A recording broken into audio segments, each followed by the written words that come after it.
2, 1. Another podcast episode.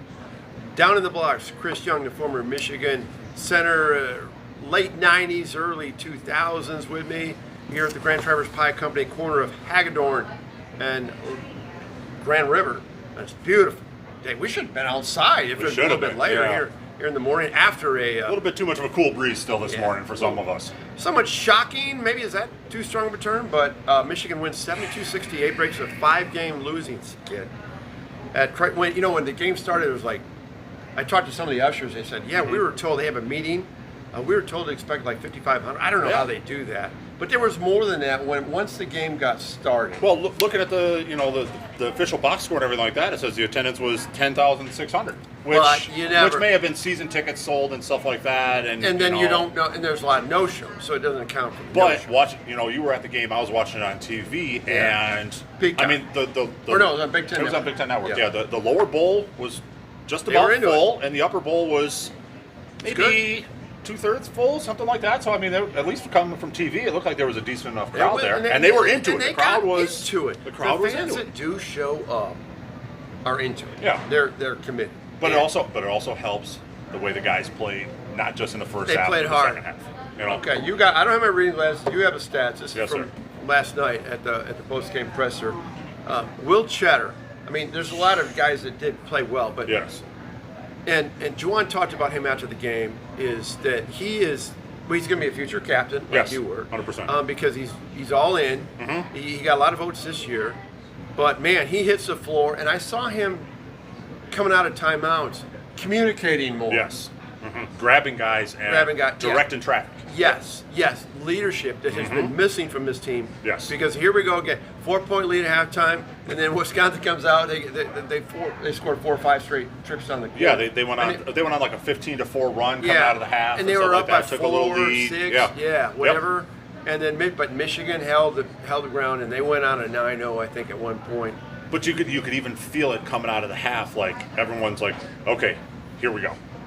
And then brace ourselves. And then Michigan kind of took that initial punch from Wisconsin, and Wisconsin was kind of like, oh, this should knock them out. And then Michigan just kept coming, got a layup, hit a big shot. T. Will hit that big shot in the short corner area, and it just kind of showed like, no, we're actually going to hang around in this one. We're gonna make this one interesting. And then, like you said, Michigan went on a 9-0 run, and during that time, Wisconsin couldn't hit water if they fell out of a boat. Yeah. They were missing everything. They were shooting threes and missing them. They were missing layups. I mean, the amount of straight line drives they had to the basket last night was staggering. Yeah. Robbie Hummel talked about that. He was doing the game, and he was keeping track, and he said he lost track at 17 times that Michigan guys got beat on a straight line. I'm looking at my man playing defense and getting beat straight going to the basket. This is what worries me about Michigan State, because they're a good straight line drive. Yeah, that's what they want to do. That's a strength. Yes. Well, and that's fine. It's going to happen. Guys are going to get beat. Well, you got to figure out this defense. But where's the rotation? Where's the next guy coming to step in to plug it up? Because a straight line drive from the 3-point line, there should be one, possibly 2 guys rotating in to help take a charge. Something. He's up hugging his man at the free throw line. Yeah. Oh, because those guys can shoot a little bit. Well, who cares? You got to stop the layup first. Absolutely. And that's the part of the defensive scheme with this team that I don't quite get. Where it's like, where's the helper? Where's the rotations? Where's the second, the third rotation after that? They just don't do it. It's very rare that you see a bunch of these guys do it, with the exception of Cheddar. Yeah. Cheddar is the man. He gets out there and he's in the mix of everything. He's scrapping, clawing, diving on the floor. Like, that's just what he does. And he's what's keeping him together right now when he gets an opportunity to play more than 7 minutes a game. Yeah, 3 wins now in the Big Ten play for Michigan. I think 8 wins overall. Mm-hmm. There's 8 games to go. 3 at home, 4 on the road, or 3 at home, 5 on the road. Mm-hmm.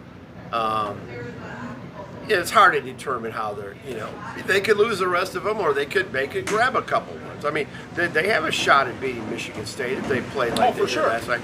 They have a shot at beating Rutgers at the rack, or Ohio State, who is literally checked out. Yeah. I mean, they've checked out more than Michigan has in some regard.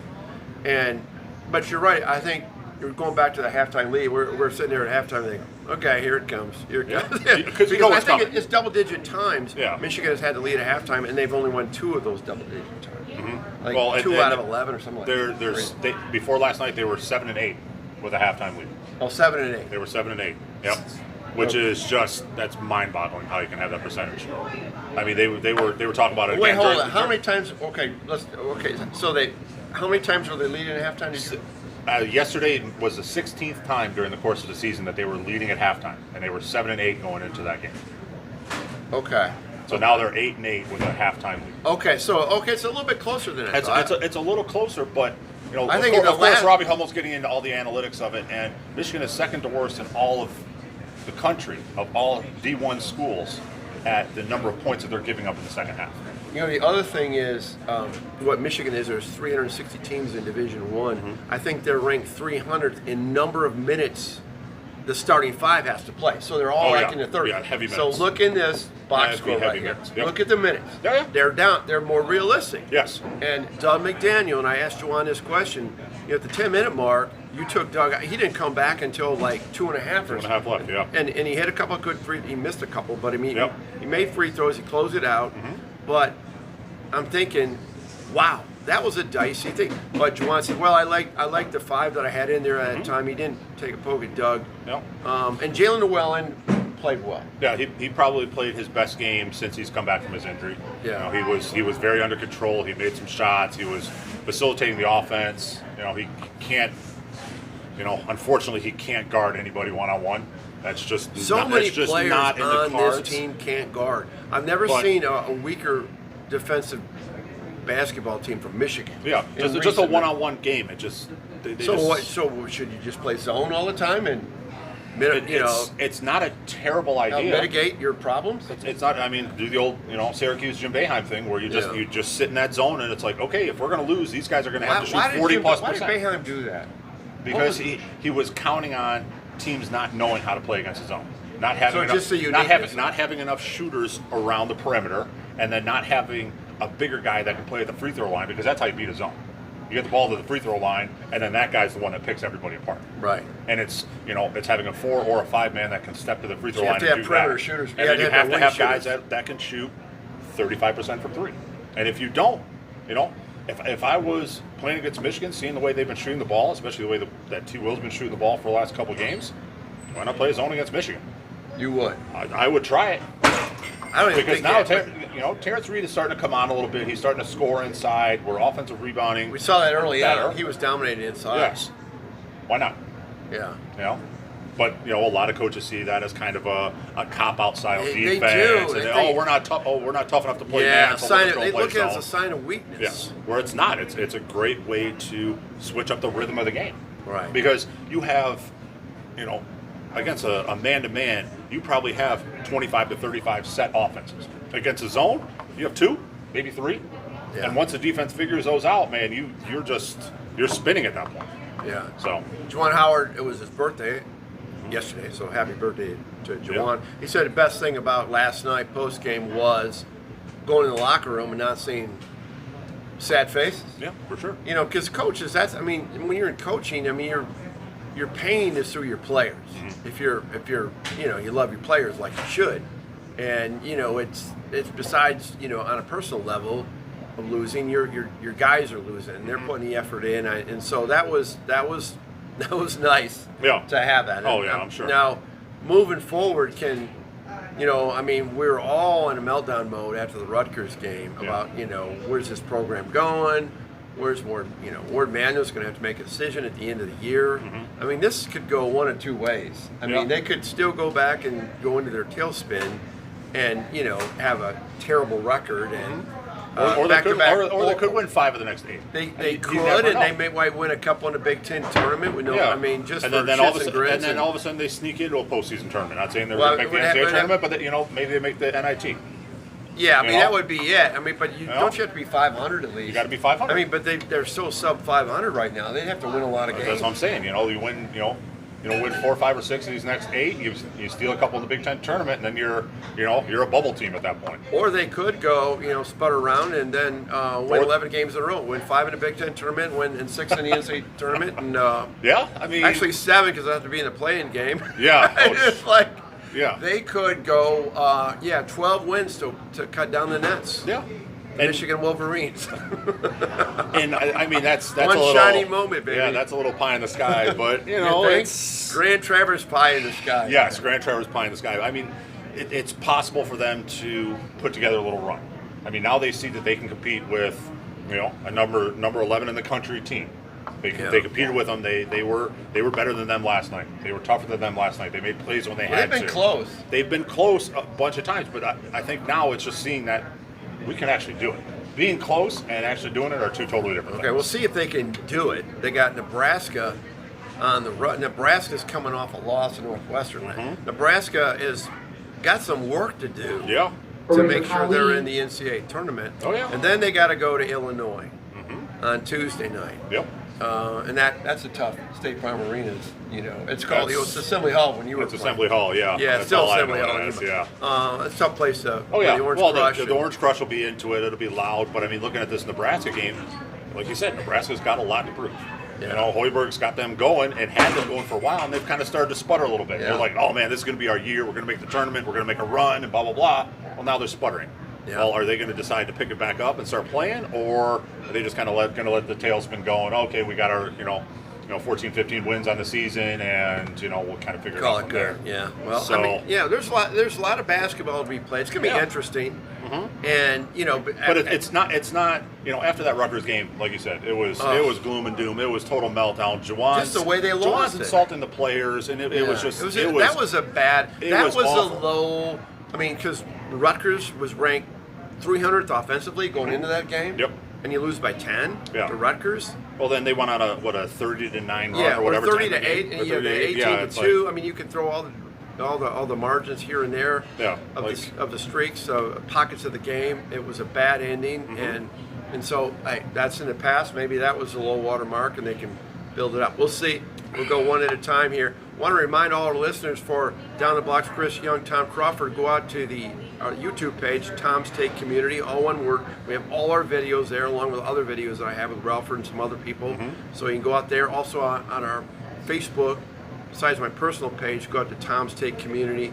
All the podcasts are there, and we'll bring it here next week. Hopefully we'll talk about a win. A win We'll in talk about Nebraska next week. Yeah, I a win mean, in that would Nebraska, be- and then preview the Illinois game because Yeah.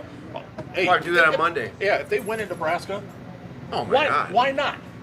Why not? They've already shown they can compete with a top 15 team, and I mean, okay, Wisconsin dropped because they lost just an absolute battle of a game against Purdue. That's why they dropped out of the top 10. But they're a top 10 team, possibly a top 5 team in the country. Yeah. One last thing I want to throw at you, because you said this before the podcast. All my life, Purdue, in my lifetime, Purdue, and I started following Purdue in basketball when they had Rick Mount. So they went to in 1967.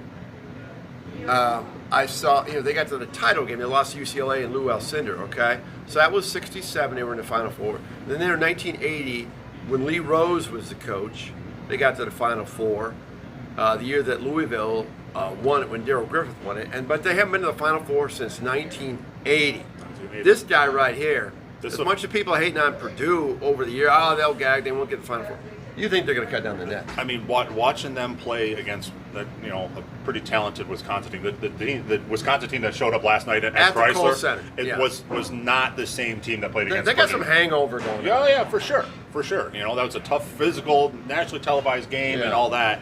But watching the way Purdue played, obviously Zach Edey, he's, if he's not consensus player of the year again, I don't know what these people are looking at. He's an absolute monster. Yeah. But the way Smith is playing, the way Lawyer's playing, the way they're making transfer, shots. they got a transfer, Lance Brown. Yeah. They got a shooter. He is cooking, but he's also the emotional leader of the team too. When they're playing at Mackey, he's dancing with the students, and when Sandstorm comes on, he's the type of personality that you typically see on these teams that make deep runs and win championships. Because then they could point at this guy and be like, "Look, he was the catalyst for this." Yeah, and this is Matt Painter identifying a weakness and going out and getting and finding the absolute perfect. And this fit. is what people are frustrated with Tom Izzo, think he should do more of that. 100%. Identify that Joey Hauser was his last transfer. Yeah. So I don't know. We'll see what happens down the stretch. But it's also Juwan doing the same thing. It's going out and finding guys that are, Well, he's going to the portal, but it hasn't synced in yet. And it hasn't been you know, all due respect to what everything Jalen Llewellyn's done since he's been here. Yeah, that's a big step coming from the, you know, being one of the leading scorers in the Ivy League to having to start in the Big We were Ten. hoping the Michael Smith thing would. We were hoping that would pan out, Yeah, it didn't and happen. it didn't. So, but you got to find these guys that you can plug and play right away. Not that it's taking, you know, months and months and months for them to become a part of the team, as opposed to just being, here's the team and okay, we got to throw this one piece into it. The team. Yes, sir. That's what they got to do going forward. Again, Chris Young, Tom Crawford. Until next time, down the blocks, Chris Young, Tom Crawford here at the Grand Traverse Pie Company. Until next Monday. See ya.